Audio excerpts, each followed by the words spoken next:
Hey guys, welcome to my review of Titans episode 6 here on the Geek Fortress. My channel is DarkKnightNation, or you can call me Dark Knight or DK. I had the fortune of doing episode 4 of Titans review here on the Geek Fortress, and Lewis was kind enough to invite me back on to spend some time with you lovely nerds. First and foremost, gotta make sure that you guys like this video and subscribe down below to the Geek Fortress for more awesome content. Secondly, if you guys end up digging what I have to say, definitely go give my channel a visit. You can find the link down below in the description or somewhere up here. My channel specializes in discussions, reviews, story dissections, and much, much more. We're on the push to 200 subscribers, and before the end of the year, we're really hoping to hit that goal. I'd love for you guys to be a part of that and join our community. But with that out of the way, let's get right into our review of Titans episode 6. So episode 6 picks up minutes after the end of episode 5. The new Robin, Todd, saves Dick Grayson from a SWAT team along with the Dr. Adamson.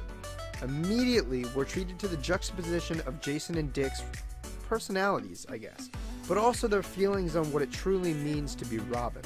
One of the central themes throughout this episode is Dick really trying to deal with the fact that Bruce replaced him, and quite quickly, I might add.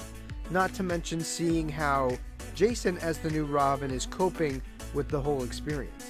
So, as he has been throughout the course of this first season, Dick articulates his distaste for his time as Robin, and denounces Batman for turning him into the troubled adult he is today. On the other side, Jason, having been found trying to steal the tires off the Batmobile and living on the street, finds his time as Robin to be a dream gig. He's living the life. He treats every mission as an adventure, which starkly contrasts Dick's seated resentment for Batman. As the Robins make their way to one of Batman's safe houses, we continue to explore the antithetical relationship between Dick and Jason. Jason is beyond excited to meet the original Robin, while Dick is kind of just trying to settle with the fact that he'd been replaced. And much to his dismay, Dick learns that Batman had implanted a tracker in his arm during his tenure as Robin. One small but central focus here is that Jason is fully aware of the tracker. Does this mean that off-screen the Caped Crusader realized that maybe there's a better way to go about his partnership? Maybe trust his partner a little bit more. Make sure that they're aware. Maybe he understands that he'd made mistakes with Dick and that he decided to be a bit more open with Jason this time. And I think that Dick actually realizes this and makes him resent the situation a little bit more. In their conversation, Jason points out that the legacy of Robin is invaluable and that Batman needs a Robin. Curran Walter's portrayal of Jason Todd in this episode just feels really honest to me. It feels like he has a grasp on the character, and all of his mannerisms and the way he delivers these lines just feels so accurate.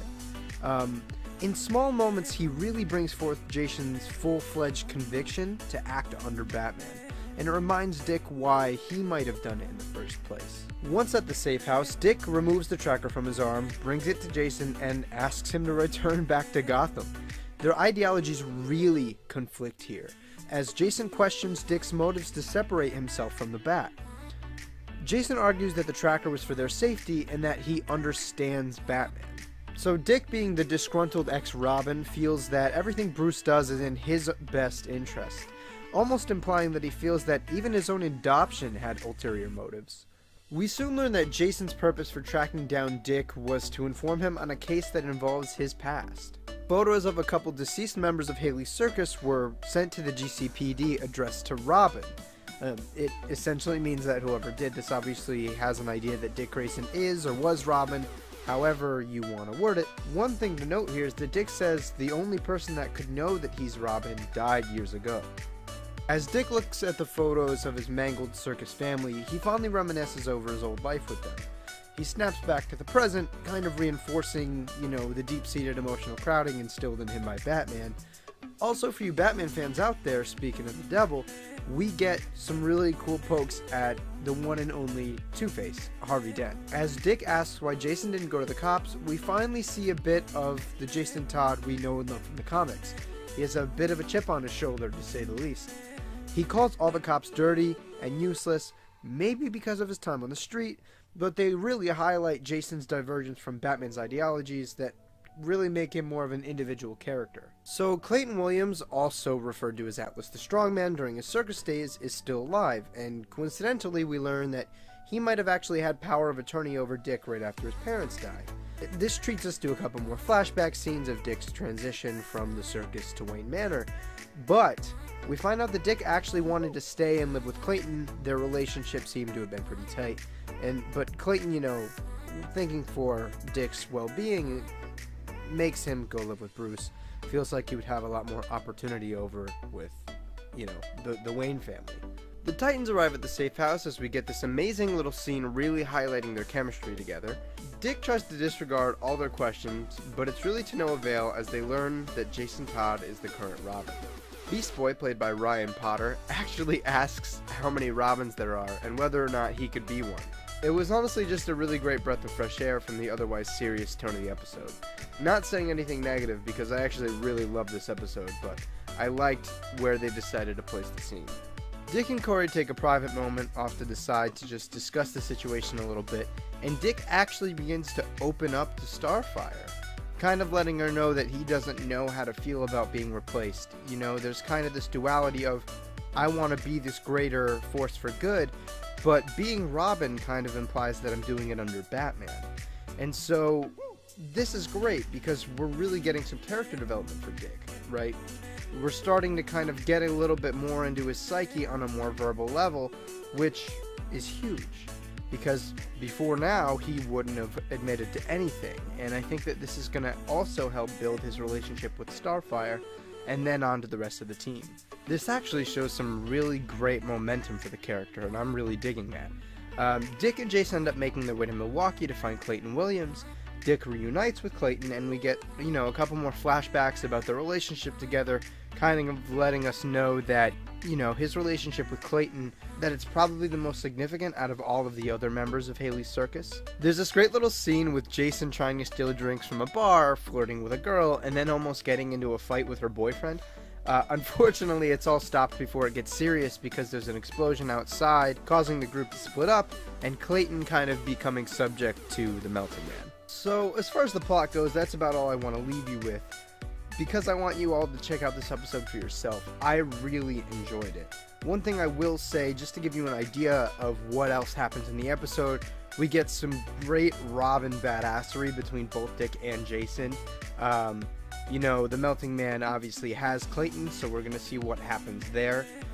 And we really get to see the chip on Jason's shoulder. So up until this point, Jason's hostility towards the world was expertly gradiated in throughout the episode. But here's where it comes to a peak.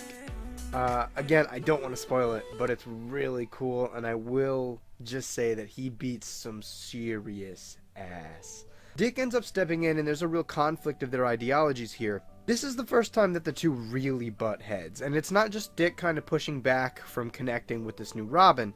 It's Jason doing his thing, Dick kind of being the adversity to it because it's ultimately a little bit self-destructive and destructive to the people around him. But Jason really makes Dick question who he is, and that's kind of how we're left off with him, and I really enjoyed that. Overall, I really dug this episode. I think I'm a little bit selfish in saying that this might have been my favorite, if not one of my favorites. I think that the exploration of Dick Grayson and the contrast between him and Jason Todd and how they feel about being Robin and what the legacy really means is really interesting, and I felt like it was something really appropriate to explore, seeing as the first season Dick is one of the main characters along with Rachel. Another cool thing I think this show is exploring is the growth in character that Batman is going through, even though he's not present on the screen, Between the two generations of Robin, it seems like he's starting to trust Jason a little bit more than he ever did for Dick. And it shows that maybe he finds flaws in his own operation and finds ways to improve it moving forward. Unfortunately for him, the comic book fans all know what happens to Jason, but I really enjoyed it here.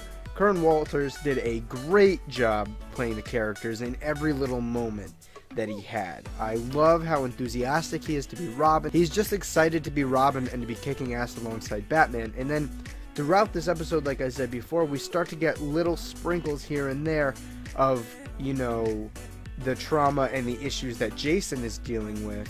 and how that's kind of permeating his activity as Robin. I think I'd have to give this issue a 9.5 out of 10. I really enjoyed it. I'm also a real sucker for character exploration, and again, a bit selfish because Robin is my favorite character on the show. More specifically, Dick Grayson, and I loved, again, the contrasting relationship between the two, and the building of Jason's character throughout the end of the episode, and the reveal of what he is truly like in his real nature. Now, I didn't go as far into depth about the characters in this episode as I would have in my last review, only because this episode was really just about the characters, and I feel like if I gave too much away, you guys would know the episode without even watching it, and I really want you guys to sit down and check it out because it really was great. We get a lot of really great Robin action, which is some of my favorite action in the entire show. And yeah, you guys should definitely go check this out. A solid 9.5 out of 10 here from me. Now, ladies and gents, if you enjoyed this episode, please don't forget to like this video, show us some love, let me and Lewis know that we're doing something fun that you guys are enjoying, and most importantly, if you're not already, subscribe to the Geek Fortress for more great content. If you're not, I don't know what's going on in your life, but you're doing something wrong. If you thought I had something valid to say, if you feel like I added to the conversation, come check me out. Again, my channel is the DarkKnightNation.